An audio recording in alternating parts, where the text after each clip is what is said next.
This is Jeff Gibbert from True Voice Media, and I'm here with Michael Bepko of Whole Foods. How are you today? Good. How are you?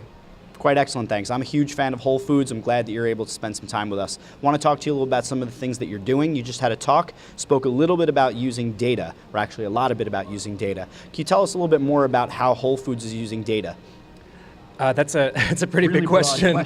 Yeah. Let me make it more specific. How are you using data to make better marketing decisions, finding out what works, what doesn't work, and how to get traction? Well, what I was discussing in my session was that back in the day when brands were jumping into the social space and getting on Facebook and Twitter, it was basically seen as just additional communication channels, and whatever the marketing strategy was at that time was kind of forced upon these two popular platforms. And through lots of analytics and diving deep into our audience and the various segments that live within our online community, we're able to actually paint a much truer story around which content does work in this channel versus just sort of broadcasting every message through every channel to every single member of our audience.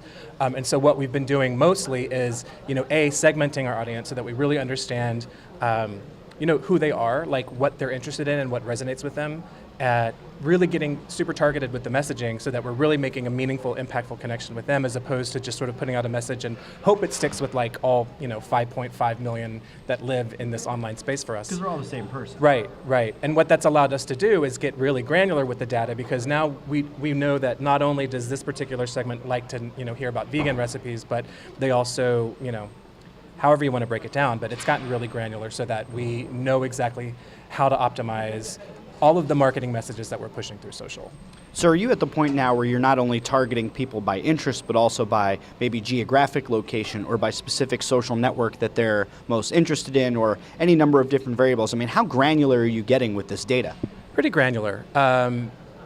In terms of social channels, we don't view any of them as the same. So we really look at each audience very differently and as a unique sort of community there, and we develop an approach to exactly how we communicate with them or interact with them.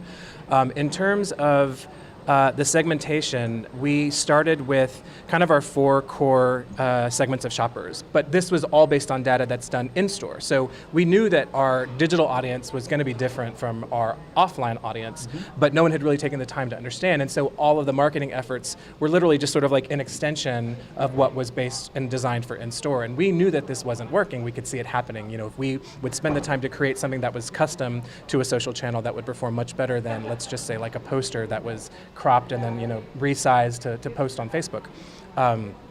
So we're getting really granular, and in fact, now we're starting to understand. Of course, we started with the 4 core shopping segments, but then we kind of expanded upon just intuition of being a community manager and seeing day to day, being immersed in this audience, understanding what they respond to, and just kind of like picking and choosing other ways to segment them, and start tagging all of our content, tagging all of our interactions, and starting to look to see, what is actually, what does the picture look like in this particular landscape?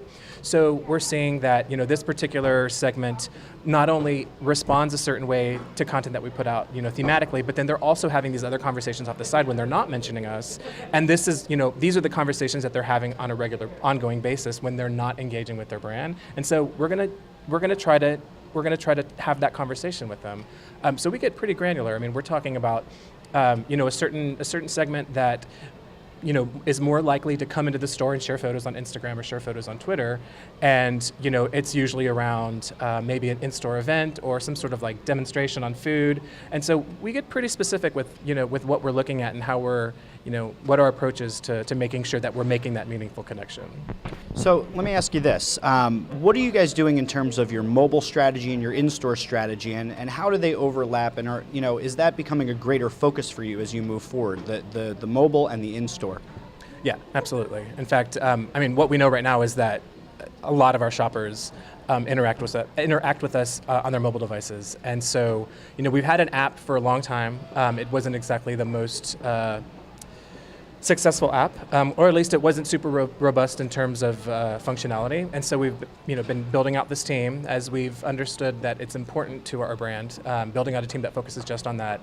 And so we're going to be releasing something in the near future that has better functionality, more localization and geo-targeting, and offering specials and whatnot. Just a lot more stuff that you can do with this. But it's a different team. Like, we're all on the same integrated media team, but like that basically encompasses mobile social web, and it's entirely separate. But you know, we work with them on occasion. Cool. Well, I mean, it sounds like you're doing a lot of different things across a lot of different areas of the business, using data, making smart decisions. Let's just end it with this one last thing. Can you give the people who are watching this video just understanding, of course, Whole Foods is a big brand, and there's going to be a lot of people watching, small brands, medium brands, large brands. What's one thing that you think people can do to make use data to make better marketing decisions? Primarily, you know, even if you don't have a huge budget. Yeah. Well, we've done most of our audience analysis without budget. We kind of segmented, we found the budget, we made a case for needing to know more about this digital audience, found a budget for it, was able to go to an agency that was able to then analyze everything and kind of, you know, recognize the trends and whatnot. But I would say, get to know your audience. I think, you know, you need to start, especially in the social space or digital space for that matter, you really need to start in this day and age as people are spending more time in social networks. It's their personal time. You know, they're not shopping in their store. They're at home doing whatever. And so that interaction with the brand needs to begin with what they're interested in. And so do the research to figure out what exactly those interests are. And of course, that's where segmentation comes in. And that was what was key for us, is we recognized that, you know, we're sending out these giant messages that are very, very broad. And what can we do to make sure that they're targeted and that they're super effective? Well, I think that's a lot of great advice. I think you guys are doing a great job over there at Whole Foods. So for Michael Bepko, this is Jeff Gibbard. We're here at the Social Media Strategy Summit Chicago.